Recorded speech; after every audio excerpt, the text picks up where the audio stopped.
And hello, everybody. I'm Rick Dancer. Welcome to Get Real with Rick Dancer. Oh, we're going to have so much fun tonight. You know how Americans like to speak for other people all the time? So there's a lot of people telling us what Canadians are feeling right now and what they're thinking of Trump's proposals and what they're thinking of becoming the 51st state. But how many Canadians are you actually speaking to? So tonight, you're going to get the opportunity to talk to a Canadian, Jordan McGregor. Saw him online.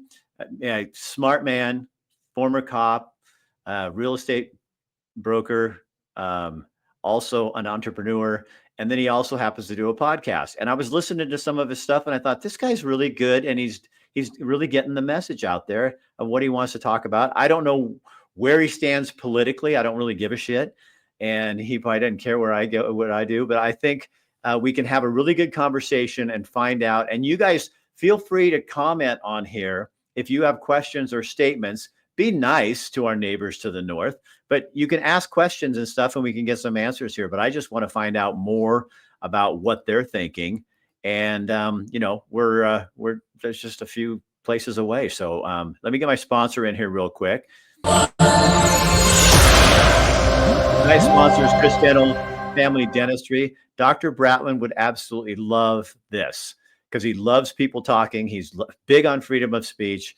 And he wants people having conversations rather than screaming at each other. So this is a perfect show for him to sponsor. So let's thank Dr. Michael Bratland. All right, let's bring Jordan on. Hey, Jordan, how you doing, man?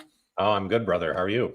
I'm good. Welcome. It's nice to have a brother in the North. You know, I was showing your picture to a friend of mine. Somebody goes, "You could be his older brother," and I'm like, wait. How come you had to put the older part in there? Why can't I just be Jordan's brother and I don't have to be his older brother?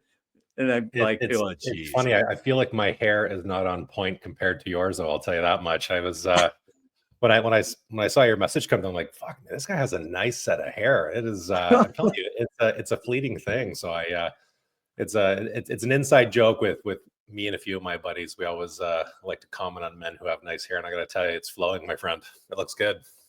Yeah, well, I do these TikTok lives once in a while, and usually once a week or something. And there's a joke where people used to take shots every time somebody would come on and say something about my hair or my beard. It was like, we're sick of it, Rick. Take it. So they'd all do a shot. Oh, everybody's got to take a shot. Somebody mentioned Rick's hair. Tracy just does that. Oh, you two do look similar. It is funny. Maybe, who knows? Maybe we're related somewhere down the line. I honestly, when I saw you, I thought, God, that's one of the first people I ever saw that I thought kind of did resemble me like that. You know, I mean, I could tell you, I could get you my barber, Jordan, and we can do the whole thing. So, go on, yeah. So tell people a little bit about who you are before we start a conversation, and you live and where you live and that kind of thing. Yeah, fair enough. I'm from a small town in Canada, just north of the border. Maybe, I don't know, 40 minutes to Watertown. I'm 44 years old. I have a background in law enforcement and real estate. I've kind of kept my my opinions to myself, especially in my professional capacity. You always want to be careful, especially when you're dealing with the public. And I do a lot of commercial real estate, and I work with a lot of corporations and companies. And so, if I've learned one thing, it's to keep my mouth shut. And just with what's been happening recently, I've had a hard time doing that. And I know, because I was going to say, I looked on your page and you do not keep your mouth shut. Well, it's the last couple of years. I couldn't help myself. I was looking around and I could see what was going on, and it was infuriating. And finally, I just let loose, and it's kind of started on Instagram and it transitioned to TikTok. And I'll tell you, TikTok was where I kind of found my true calling, and it kind of took off from there. I guess if you had to ask me where I lean politically, I'll tell you, for Canadians are very liberal. Are you? And that wouldn't, no, I was. So, I remember my childhood. We were always a very liberal household. We always voted liberal, but liberal 30 years ago is different from what liberal is today. Liberal 30 years ago was very center when it came to Canadian politics. What we have today is a realignment of those dynamics. And liberal today is far left. As a matter of fact, the liberal government we have in power today is even more far left than our NDP party, which is far left. It's really fascinating what's been taking place over the last decade in Canadian politics, and that has pulled the far right over to center. And so, while I would identify as a conservative now, I'm the values that I hold are typically relatively normal, standard liberal ideals from 30 years ago. It's kind of funny. Yeah, the same things happened in America because I remember, I worked most of my career in Eugene, Oregon, which is known as a hippie liberal haven. And when I first went there, though, a liberal was somebody. Honestly, they drove a shitty Volvo with bumper stickers that said, "Kill your television. Don't trust big pharma. Don't trust the government." All that kind of stuff. And now those bumper stickers are on the Republican cars, and the Democrats have all the opposite. So it's like I think they went so far right and left, both of them. They went like this, and then they went boom, and just swapped. Yeah, it's funny. Yeah, that the same thing's happening here. It's really it's interesting. It's scary too, to be honest. There's a lot of things happening right now in Canadian politics. I mean, and it's funny because I would see. I love watching you guys. American politics. I will tell you, there's never a dull moment. And well, especially right now. Good night. Every day, Donald Trump is doing something, and I feel like he's almost like a puppet master, and he's going, "Oh, let's see how we can antagonize them today." I think he has a method, and he's doing what he feels like he needs to do. But I think he also is having a little bit of fun with this whole thing because people are so freaked out. That's not even a fair statement. The far left liberals are so freaked out. And I think then you got this other group of people who are really not just, if you voted for Donald Trump, then they call you a MAGA and any other name that they want. But there's a ton of people that I know that are Democrats. And really, I was a non-affiliated voter for most of my career. I mean, because and then I ran for Secretary of State in Oregon in 2008. So I had to become a Republican because we basically have two major parties. How many do you guys have? Great question. It's a little bit different in Canada. So we have our two powerhouse parties would be similar to you. You have your Democrats and Republicans. We have our liberals and our conservatives, but we also have the NDP, the New Democratic Party. And then we do have a couple of smaller parties. We have the PPC in Quebec, which is far right. We have the Green Party, and there's a couple other smaller independents. And so, I mean, in Canada, you can run as an independent, and if you can generate enough interest and you can find people in your ridings to represent you, you can win seats in the House. So it's a lot more difficult in the United States to run as an independent. They've made it that way for a reason. So in Canada, we do have one of the best parliamentary systems the best governmental systems in the entire world. But like anything, they're not perfect.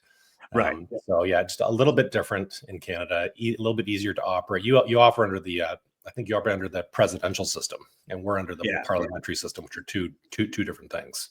Well, yeah, and for like the state I came from was Oregon, over on the coast, and they started a motor voter registration plan. So what that meant was when you went in to register for your driver's license, they signed you up to vote, whether you wanted to or not. And so what they ended up doing was watering down both the parties, because now in Oregon, the largest party is the non-affiliated voter, and even bigger than the Democrats and bigger than the Republicans. And if those people would get together and actually gave a shit and did something, they could take over the state. But because they just forced them to really register to vote, they're not active people. You know what I mean? They don't really do much. Yeah. So what I know what you said, because I went back and looked at your videos. But when you guys heard Trump mention that you guys, what if we made Canada the 51st state? What went through your mind and the minds of other folks that you know in Canada? Well, truthfully, when I first heard it, and I did a video about this, and people were calling me a traitor. I love the idea of it, to be honest. I love the United States. I love Americans. I love how they operate. I mean, there are certain things, obviously, that you don't necessarily love, but I mean, I think in general, it's you're just a fascinating group of people. We are, and this is the funny part, Rick, is when you look at Canadians, Americans, we're the same damn people. We really are. I mean, Right. we go back to the 1500s when North America was being colonized. The French took up north, which is now Quebec. We had, you know, a lot of the British going into, which are the colonies now, which became the United States. And then we had the fight between and then the British came in, and the British fought the French, and that's kind of what happened. And then when that war was over, Britain took over, and your loyalists in America wanted to stay separate, and so the 13 states, you know, became the United States. And I'm doing it a disservice here, but I mean, we're the same damn people. Like, we are literally the only thing that separates us is a couple hundred years. That's it, really. When you look at it, so for me, it just makes sense. You're our biggest trading partner. Why would we not become part of you? I mean, it just. So what do your friends and other people say? So, you know what I mean? What do they think? I mean, obviously there's tons. I'll tell you, Rick, this is the funny part. When I posted one of the videos about Donald Trump threatening to take over Canada by force, and I will tell you, the overwhelming majority, and I don't block my comments. I love people to troll. I just hit me with everything you have. The overwhelming majority love the idea. They just wanted to know the fine details. How would it work? That was the part that confused people, because we are more of a socialist country than you are, and so we have things like our healthcare and our education. That's what people were most concerned about, was healthcare. What are we going to do about healthcare? And you actually have better healthcare than we do. Ours might be free, but it takes you, like, my son's been waiting for an MRI for 4 fucking years. 4 years. Wow. Yes. But it's like, so yes, we have free healthcare, but I mean, Jesus, I mean, people die in Canada because they can't get access to the services they need, or it takes too long. I mean, not all the time. I mean, again, there are a lot of positives about it too, and depending on where you are in the country. But, you know, a lot of people love the idea. Said, shit, I mean, if we could become a part of America, how would that work? How would it look? I mean, from an economic perspective, it would be incredible. I mean, it would be like the stars aligning, I think, for both countries, especially when you had access to our resources and how they would be harnessed. We don't refine a lot of our raw materials because we're terrible at it. Truthfully, we let you guys do it, then you sell it back at us for a premium. But if we open up our borders and allowed you to have access to our resources and more efficient ways of production and distribution, I mean, Jesus, we would be the richest continent in the entire world by far. It would be incredible. And that's what people like about it. Now, I hear people here saying that, you know, especially conservatives, I don't want Canada because they're really liberal. And if we had a 51st state, they're going to get 2 senators. They're going to probably, you know, that swings the balance. Then I heard somebody say, well, maybe if they took the more rural areas and made 2 states out of Canada, then you'd have Quebec and some of the more liberal places, I'm guessing, right? And then some of the more rural places, you could have the other states, so you could, you know, balance it out a little bit. This is the issue, is that the way our parliamentary system works, the way our ridings are broken up. Listen, it doesn't matter if you're in Canada or the US. When you have major metropolitan areas, you're typically Democratic or liberal. That is a fact. It doesn't matter if you're in Texas or where you are. Just when you get into more of an urban setting, they go to the left. So the way it works in Canada, though, is when we have some of our big metropolitan, like you look at Ontario, Toronto, you look at some of the bigger centers, because they're a massive metropolitan area, they're typically left leaning, and when they win more seats, and that's what it throws off the balance of power. It's disproportionate compared to other parts of the country. It's all done based on population size. And so you're 100% right. When you look at Canada, we are relatively left leaning, but if you separated the provinces into states, maybe you took the West Coast, became a state, your prairie provinces became a state, Ontario became a state, I think Quebec would just go and do their own thing, to be brutally honest. They are a strange bunch of people. I'm French. My mom was French, but I will tell you, the Quebecois are a different breed. They are a pain in the ass, to be honest. And I apologize if I've upset any French people on here. And then you have... Well, my grandmother was Quebec. No, I'm kidding. So Matt Smith says 28 days for Trump to make a deal with Alberta. Yeah, interesting. So, and this is a bone of contention right now, because Premier Smith in Alberta has been having conversations with Trump. And according to our fearless leader, Justin Trudeau, she's thrown Canada under the bus. So what had happened is all of the premiers across, so like our governors, all of our premiers across Canada had come together to unite, and in their infinite wisdom, these idiots didn't know what they were going to do. And so they were coming up with stupid things like Doug Ford. So he's a conservative premier, and he's actually a liberal posing as a conservative. But his brilliant idea was to say, we're not going to take any more booze from America. It's like, really? Like, we account for 13% of your exporting. It's not going to hurt the United States. He just killed a deal. He just killed a deal with Elon Musk for Starlink. So we have our landmass is the second largest landmass in the world. Yeah. 90% of our population live along the border, but we have a massive amount of land going north. And we have a lot of communities out there which don't have good access to technology, communication, internet. And so he killed a deal with Elon Musk, which is crazy because we've been trying to work with a Canadian company who we've spent billions and billions and billions of dollars on, and no homes have been provided with anything, where we could have went right to Elon Musk and we could fix the problem instantly. But this is the stupidity of how our government works. So all our premiers were getting together, thinking of ways and how they were going to try and stick it to the United States. And nobody looked at it for what it really was. It's just Donald Trump, grandstanding. He's on his soapbox. He's doing his thing. He's doing this intentionally because he wants the world to know that if he's willing to do this to his closest neighbors, everybody is fair game. He's coming for everybody. And so it's causing turmoil all over the world. But I'll tell you, it's working. You look at Panama and Rubio, they just killed the deal with China. And so Panama's not going to renew that deal anymore. And so, I mean, it's fascinating what he's doing. He's rocking the boat. USAID. I just saw that 2 days ago. That's been shut down. Yeah. But did you see the money?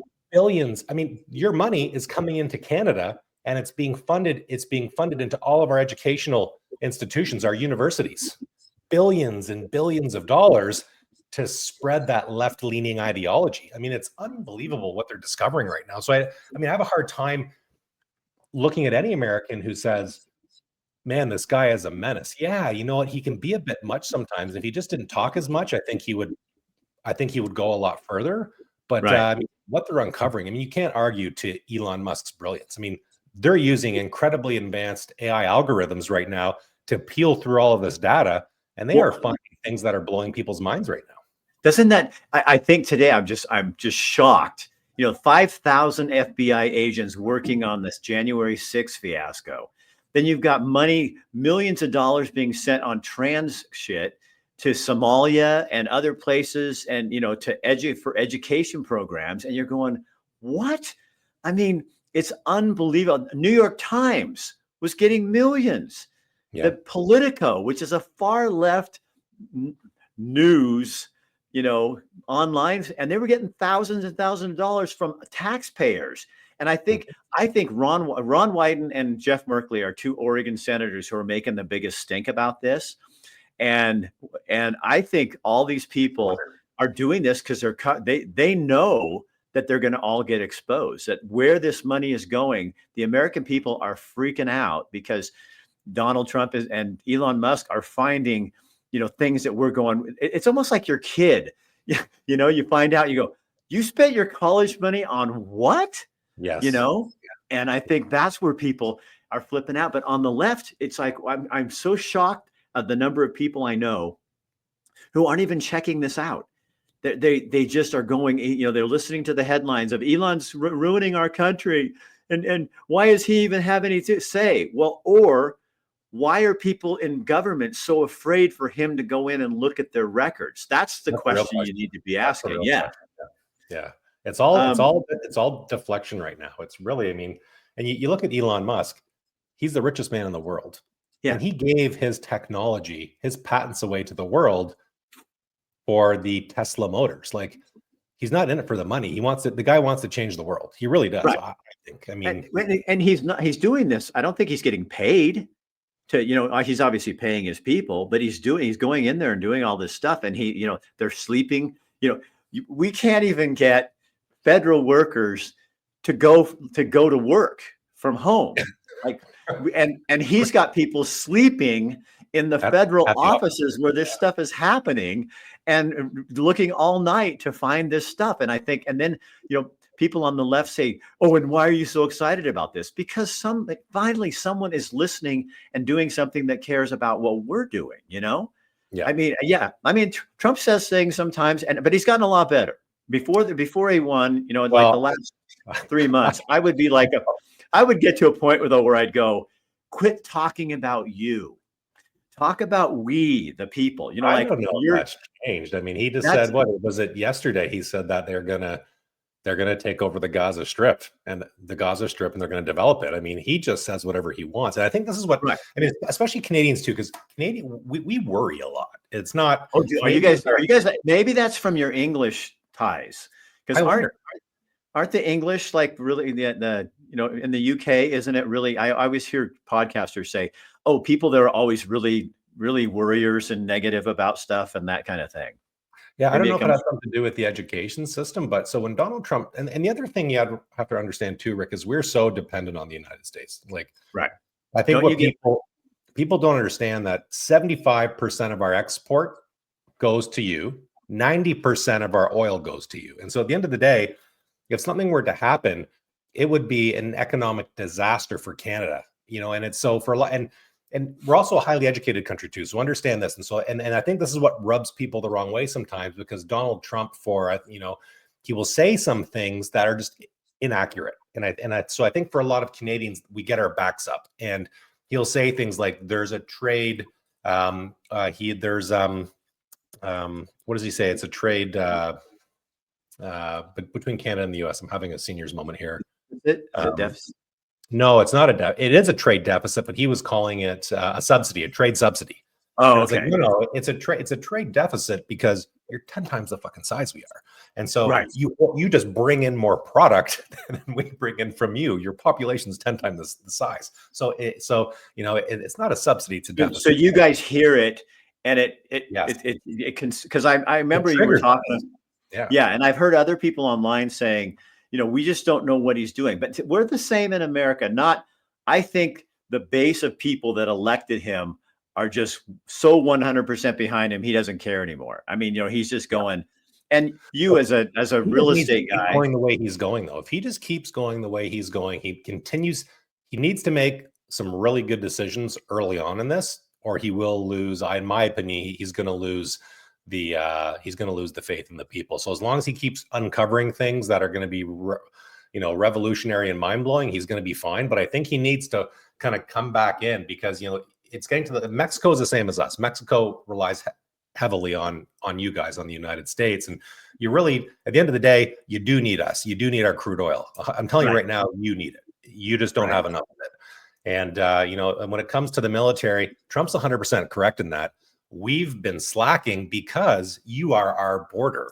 At the end of the day, why are we going to spend needlessly? And so what's happened is, and this is conservative and liberal government alike. It's not just the liberals. The liberals, believe it or not, Rick, have increased their spending on military by about 35% over the last 10 years. More than the conservatives. Yes, more than the conservatives. But it's a matter of where those funds are going. A lot like you, funds are being misappropriated. They're not being used for the right things. And so I think, for Canadians, these are the things that scare us, because if something happened between the two of us and we got hit with tariffs, it would be an economic disaster for Canadians. I mean, and we're already in a bad spot. The average Canadian, our debt to income levels, $1.80 in debt for every dollar we bring in. You guys are on par. You guys are a dollar debt for every dollar you bring in. So when you look at from a leverage perspective, Canadians are not in a good spot. And when you add to the fact that 1 in 3 Canadian families right now, and this is shocking, 1 in 3 Canadian families are going hungry. 1 in 3. As a matter of fact, a number of cities across Canada have declared states of emergency because they cannot get healthy food to families. This is what's happened over the last 10 years. Is that Justin Trudeau and his policies? Yes and no. I mean, he's not the only one to blame, but he is a big part of it. At the end of the day, people, in my opinion, they get they get used to a certain kind of quality of life. They become complacent. They don't want to work anymore. You will not find, Rick, a white person working at Tim Hortons in Canada. It is above them.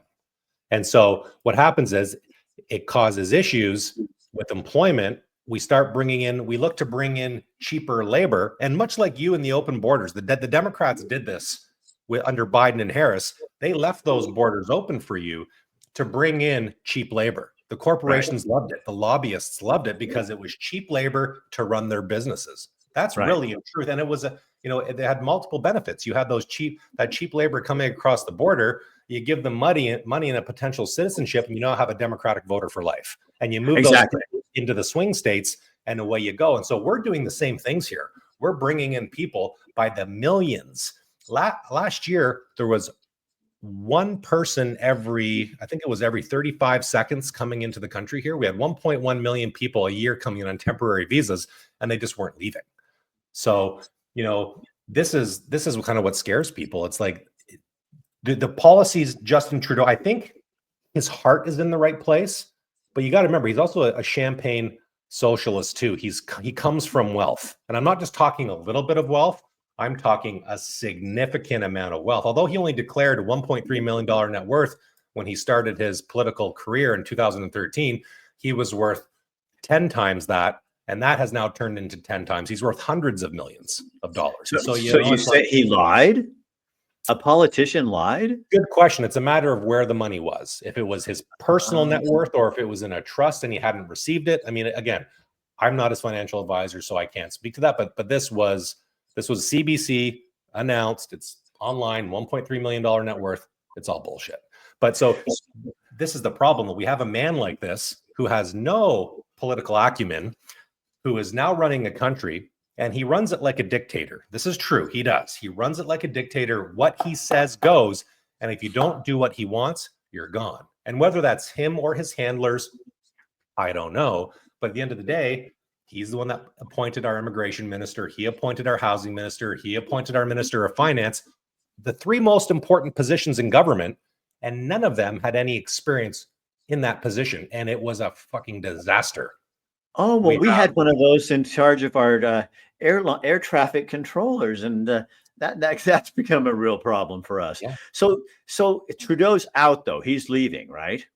So, yes. But this is it becomes complicated here. Do you know the name Mark Carney? Have you. That's why we have you. Do you know the name Mark Carney? Yeah. Okay, so Mark Carney was listening to some today. Mark Carney was the governor of the Bank of Canada between 2008 and 2013. After his tenure as the governor of the Bank of Canada, he went to become the governor of England. Okay. While he was here, he was brought in by Conservative Prime Minister Stephen Harper, and it was over the looming threats of what was happening to you guys in 2008 with the recession, that the housing bubble burst. Carney came in, lowered interest rates. It's called quantitative easing. And then made sure that we had liquidity on hand in case we needed it. And so that's what any good governor of the Bank of anywhere would do. I mean, it's just common sense, right? During his tenure, home prices went up by 34% over 5 years. This is a fact. Debt to income ratios went up 25%. This is a fact. This is what happens when you drive down interest rates, you drive up price. Then they start printing money, inflation, money loses its value, things become more expensive. So Canada. And we also have much tighter banking regulations in Canada than you do in the United States. This is a fact as well. This is why we sailed right through 2008 and we were unscathed. So Carney then went to England, did the same thing in England in 2000. While this is happening and when he's in England, 2018, he's consulting with our Prime Minister, Justin Trudeau. Mark Carney was the advisor to Justin Trudeau, both officially and unofficially. Okay. So he was helping dictate our economic policy and our energy policies, our environmental policies. This is what he did. But the funny part with Trudeau is he's been pushing net zero and green energy since 2017. Really big pushes. Yeah. As Carney was coming out of his tenure at the Bank of England, he went to work for Brookfield Asset Management, where he was being paid millions of dollars, and he was managing their transitions fund, which you probably guessed it, dealt with alternative energy sources, green energy. Okay, so it's kind of funny. You're leaving the Bank of England. You're now you're providing consultation to the Prime Minister of Canada. You're dictating new policy. Canada killed $200 billion worth of LNG infrastructure. So natural gas and oil refineries killed them instantly, done. And now we've adopted this big green push.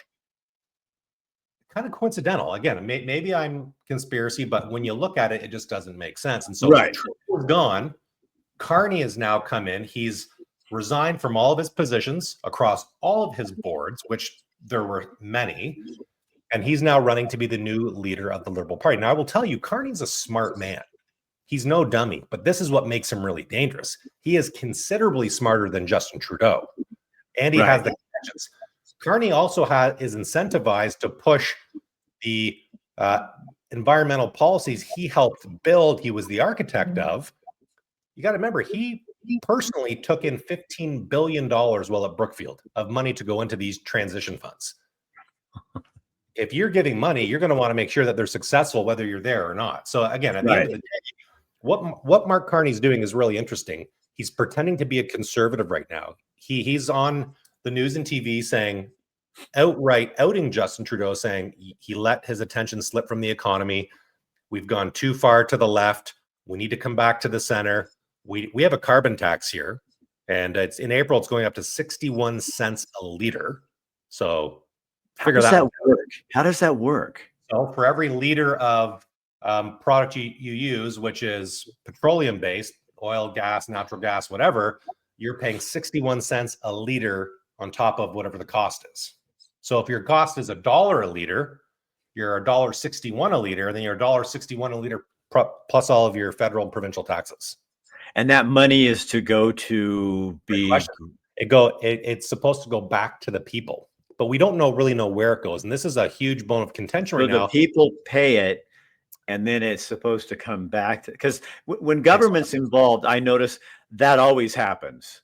And then it ends up in Somalia and is transgender. No. This isn't going to. So what is happening is we also have it's called a green monetary fund. We call it the green slush fund, where a lot of money is supposed to move into for us to push infrastructure and business ideas that are backing green energy. But the funny thing is these billions and billions of dollars are going into the pockets of the MPs and their businesses. I mean, there's been a number of instances where members of parliament have been outed for funds going into businesses which they may be on the board of directors of. And so how does that, if it's a huge conflict, you guys have it happen in the States too. I mean, look at Nancy Pelosi.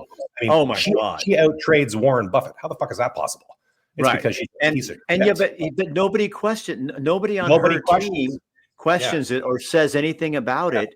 And that's what I think is so weird that's going on right now. And that's what I think why so many people in America are so excited that you finally got somebody in there going, you fucked me over. You've taken me to court how many times? You've the Russian collude, all the bullshit and the felonies. And, we still have people here calling him a rapist when it's like, can you show me the conviction?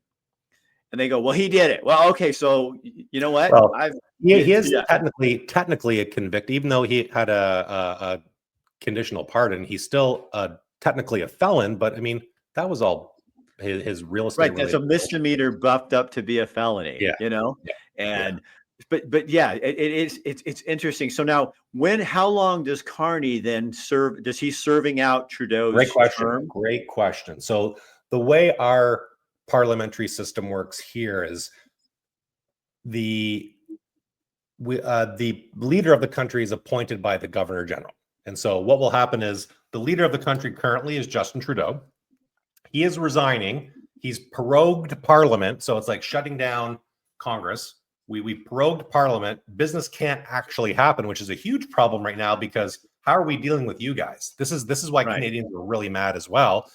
So we've prorogued parliament so the Liberals can run a campaign to determine who their next leader is going to be. And so what all these Liberals put their name in the hat, they all go and do their speeches and their debates, and then a winner will be elected, but you have to be a voting Liberal registered member.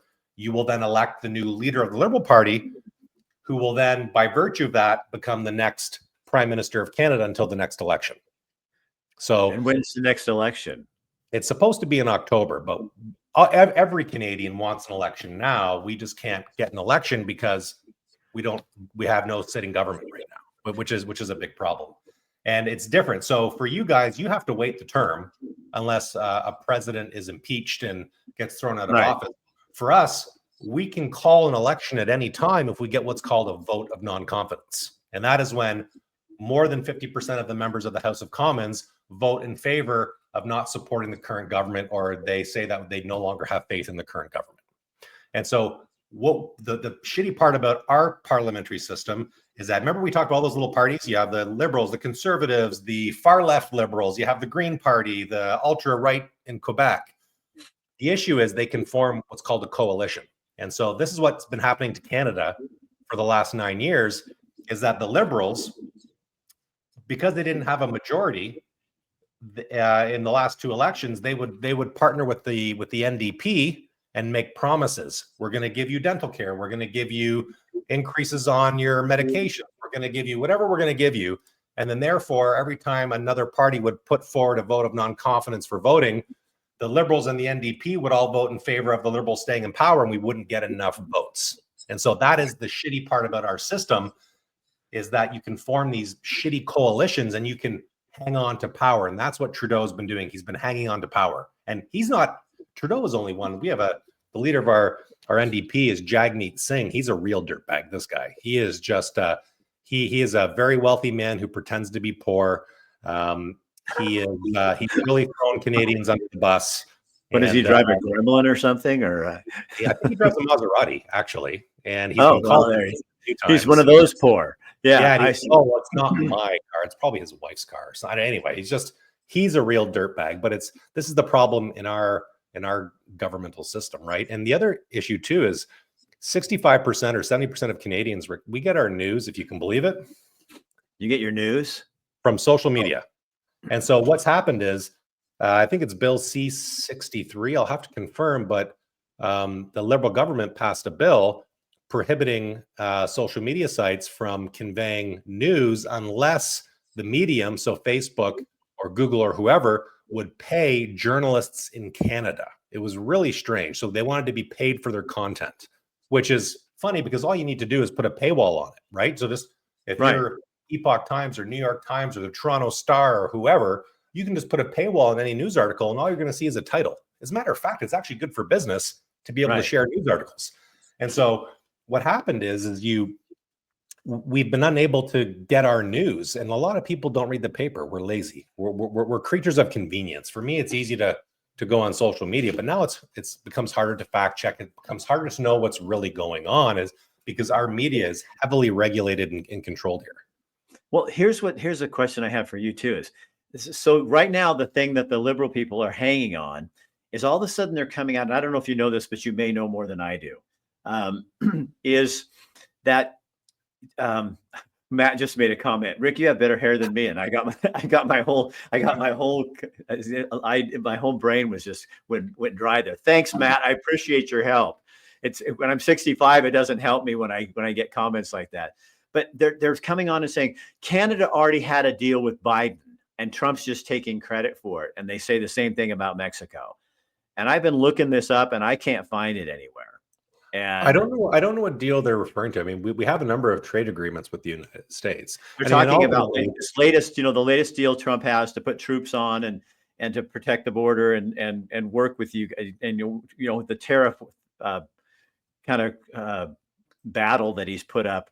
And yeah, that's the thing, is all I get is little memes drawn up and people saying this, but it's liberals saying he already had deals with both of them, and Trump's just taking credit for it. And I Google it, I can't find it, but I wondered, as you being a Canadian, if you'd heard anything about that. I'm not aware of it, I'm not saying that it's not true, but at the end of the day, lots of conversations take place across border between governments. And at the end of the day, you look at what's going on in Palestine and Israel, and Biden legitimately had brokered a deal or had a deal on the table, but each side wasn't accepting it. And then Trump sent in allegedly one of his guys a week before the election, and they ironed it out. The Hamas was on TV and they said, listen, if it wasn't for Donald Trump, this deal never would have gotten done. Is that factual? I don't know. I think it was BBC News or something, and they were interviewing one of the Hamas leaders, and they said, if it wasn't for Donald Trump, this never would have gotten done. So at the end of the day, something could be spoken about between other leaders, but who's the one to actually get it done? I don't know. This could be one of those situations. This is the first I'm hearing of it related to the border, but it very well could be true. Perhaps there was a deal that was being brokered, but I haven't heard of it. So if you think if there was a vote today in Canada to become the 51st state or the 51st and 52nd, what do you think people would do? Really good question. I think we would be pretty divided, to be honest. I think there were Canadians, while we claim to be, that we claim to be very patriotic. I'm not sure I agree with that. And I say that because during COVID, we, based on what the media was telling us, it was like Nazi Germany. It's like, oh, there's a Jew in the basement. There's a Jew. It's like, that's what happened here. As a matter of here fact, too. My family, we got sick. We got sick very early on, and we had a little dog. Everything got shut down, and my kids were out walking the dog down the middle of the road. And the next day, we got multiple phone calls from the health department threatening to fine us. And it's like, the fuck are you talking about? Like, oh, well, we had multiple reports from your neighbors. And it's like, it was so disheartening. It's like, I'm your neighbor. Like, why would Jordan, that happened here too. We had in Eugene, Oregon, you had people calling the police when they saw too many cars at a house next door. Yeah. And it's like, and it became okay to do that. Like, to them, like, it was like, the virtue is worth, and then for people like me who didn't do any of it, then it became, and that's probably, I was on the news for 30 years, and my reputation now for those people is what a horrible person I was. I didn't care about other people and all that. And, and I think I get where Donald Trump is with that. You get to a point where you just don't care anymore. Yeah. And, because you can only listen to so much of it. And I think it's the same reason you do the podcast that you're doing, is why I do what I do too, is because I think there's so many people out there that want to get information and want to know what's going on, but they don't trust the brokers of the information. Yeah. They're not dealing fair. God, I was in the news business, and I could see the bias when I worked there, but compared to this, it's like, they're just like public relations firms for the Democratic Party. And it's like, and why that's bad is because, for many reasons, but the other one, it's kind of like the medical community in America is they did more damage during that dark time because there's people like me. I will go to my doctor, but I will never trust everything they say.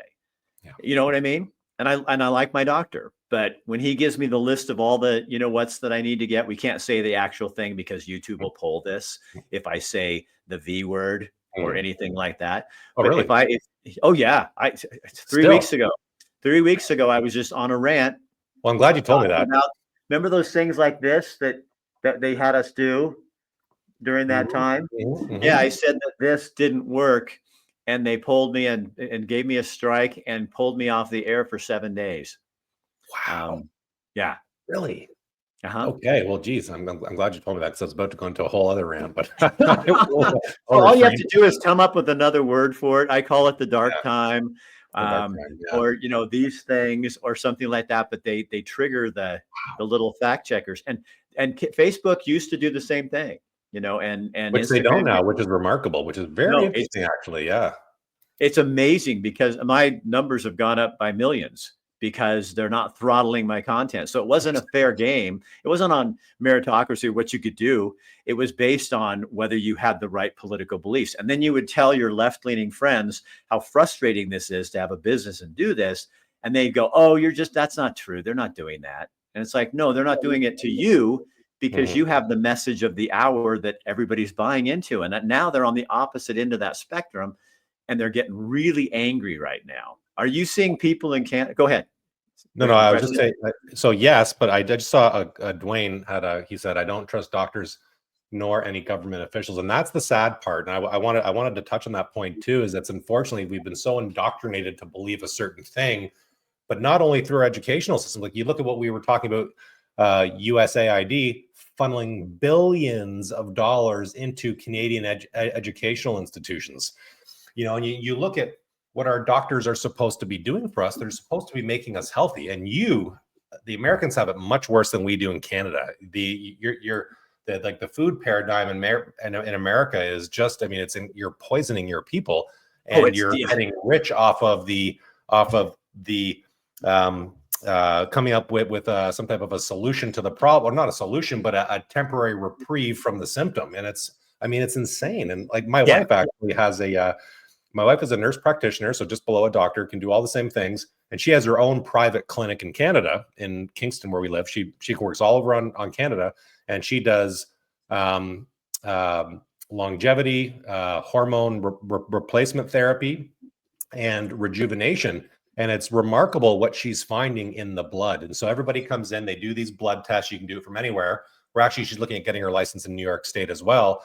And what she's uncovering is shocking. I mean, you're looking at some men are coming in their 20s and they have the hormone levels, like a hormone profile of a 90-year-old man.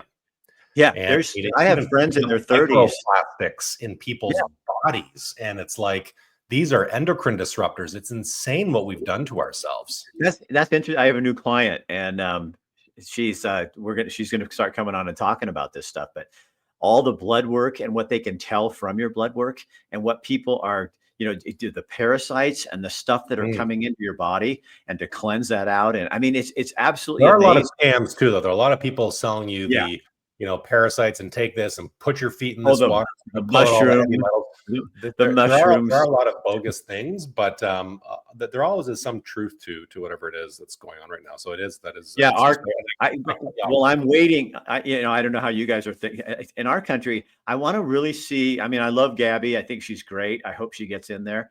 But RFK, I think if the Senate does not approve him, you are going to see protests, people screaming. People like me are going to be, because I think he's like, for us, I think for America, I don't agree with everything he says, but he's got the right idea to make us healthy again, to go in and stir it up. And he's got that law degree, and his position on climate change, I don't agree with either, but I like the guy because I think he's smart, and he really does understand what he's up against, both politically, because he's been, I do find it funny in our country that here you've got, and Dr. I can't say his last name, Barachake.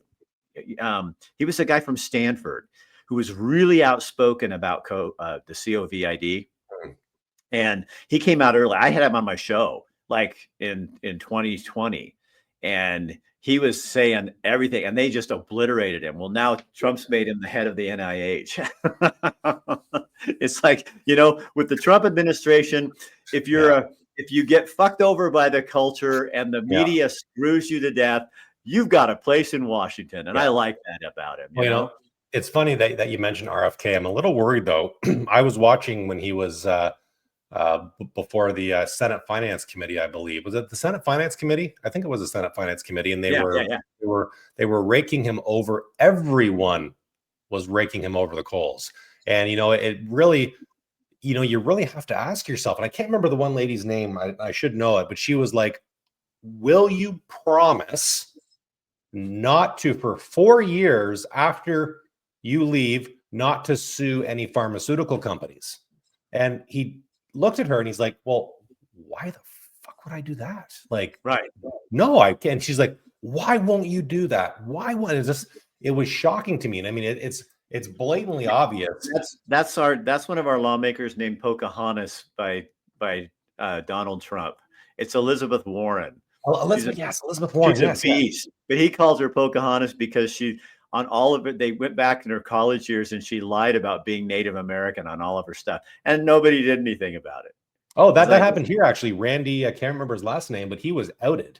He became a member of parliament, and I believe he had a minister position, and it turned out he was lying about his heritage. He said he was Native, and then he was taking money and funneling it into his own businesses through that green slush fund, and he was outed saying he made that up.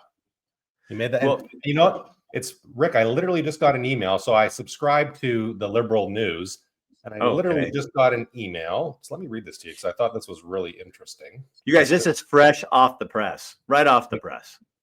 And I want to thank real quick Colleen Starr. She got me the name for Tulsi Gabbard, and which I was said wrong, and Dr. Bhattacharya.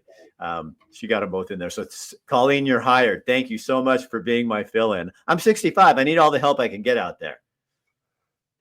Oh, and did you see how many of the people, the senators that were asking the hard questions and really just trampling on RFK, that how much money they all got from Big Pharma? I mean, yeah, well, it was Bernie Sanders was number one. Yeah. But that was one issue too with RFK, and I was going off about RFK is he makes a lot of good points. The problem is he's put his foot in his mouth so many times with saying things that he's had to walk back because it's put him in a really compromising position, and it's just not true. And so it's like, I love the guy. I think he had my vote for if I was American, I would have voted for him to be president, but he puts himself in a bit of a precarious position at times. And I think he needs to think a little, and I think running for president was never on his, was never in his purview. And I think he was saying these things for shock value, and he probably, I think, regrets some of that. Yeah, here it is. So I just got an email yesterday. Hi, Jordan. Adding more Indigenous voices to our movement in Parliament will help push important policy priorities forward, engage in new ideas and perspectives, and inspire the next generation of leaders. We are looking for Indigenous peoples to run in your area. So they're looking. They just want a token person of whatever to put in these positions to try and pull in votes. And this is the part that bugs me. It should be the best person for the job. Right. Well, that's that DEI. That's what DEI is all about. And that's what according to Trump. And that's the thing people are fighting the most to save. Because that is just a cluster screw. And it's like, when do you base it off? Because it's, here, they don't like to say this, but it is it's racism. If you've got all these people who applied for jobs to be air traffic controllers, and they are trying to sue the government for not hiring them because they're white, that's the same thing. That's judging someone based on the color of their skin, and you can't do that. But with DEI, they got away with it. So now you get to, you have to have, we need a trans person, and now we need a half black, half white person, and now we need that is the issue, because there's a lot of competent and qualified people across all nationalities and races, and whatever your gender identification, whatever you want to identify as. I mean, we can find competent and qualified people virtually anywhere. And I think your point to the reverse racism part is, I get it, but I also look at it. I saw this video once. It was really interesting, and it was a bunch of men lined up of all different colors. It was like a couple of Asian guys, couple white guys, couple black guys, whole bunch of a mix of people. And they did this thing where they would tell you to take a step forward if you met part of the criteria. And it was interesting. Like, did you grow up in a two-parent household? Were you able to get a proper education? Did you always have good meals? Did your parents have jobs? Were you, well cared for? Like, did you place all kinds of things? And when they did this, and then at the end of this question period to get people to step forward, they said, okay, now turn around. And they turned around, and all of the black guys were still on like the first or second line. Wow. It is tough, I think, for people of, certain cultures and backgrounds. I spent 10 years policing in Scarborough, one of the worst areas in Canada. It was incredibly violent. I will tell you, in these social housing projects, it's like prison, right? Like in prison, if you want to become a good criminal, Rick, you go to prison, because you're going to surround yourself with good criminals. And unfortunately, in these housing projects, as you're seeing a lot of people with criminal records, you're seeing a lot of single home families, predominantly women. And it's these young men ended up hanging out with other young men, and young men, when they form a group and they have no guidance, they get in trouble. And so it's like, I totally see your point, but I think I think there's a little bit more complexity to that one. And this is the liberal in me coming out. Yeah. And that's fine. No, I do agree with you. I think that there are some disparities with, I still, when I lived in Oregon, it's like I had a lot of people in the Latino community that were friends of mine. And I'd still hear people, and they would treat them as though they all worked in the fields, which there's nothing wrong with working in the fields.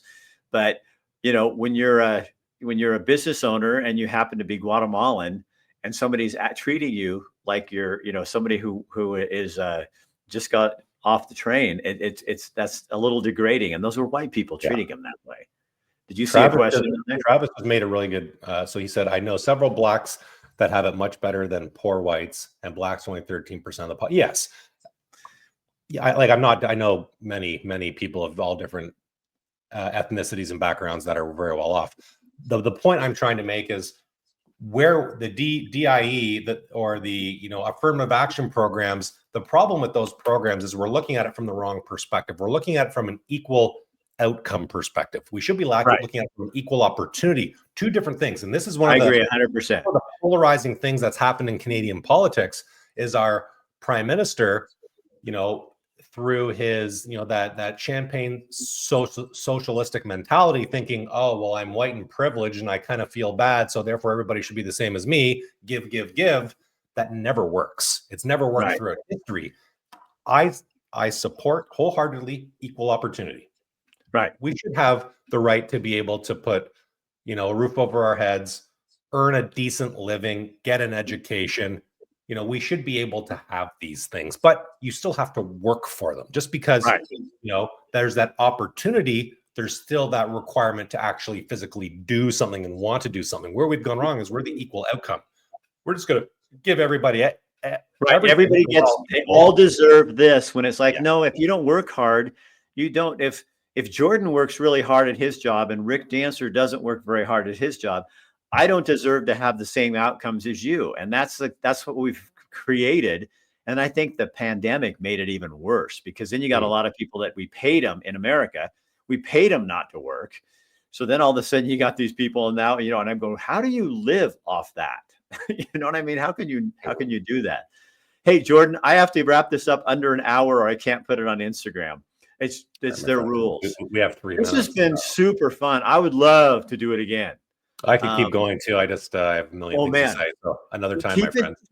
Keep in touch with me, and if something comes up and you're going, I think I don't feel like it's, I'm providing a show to Rick.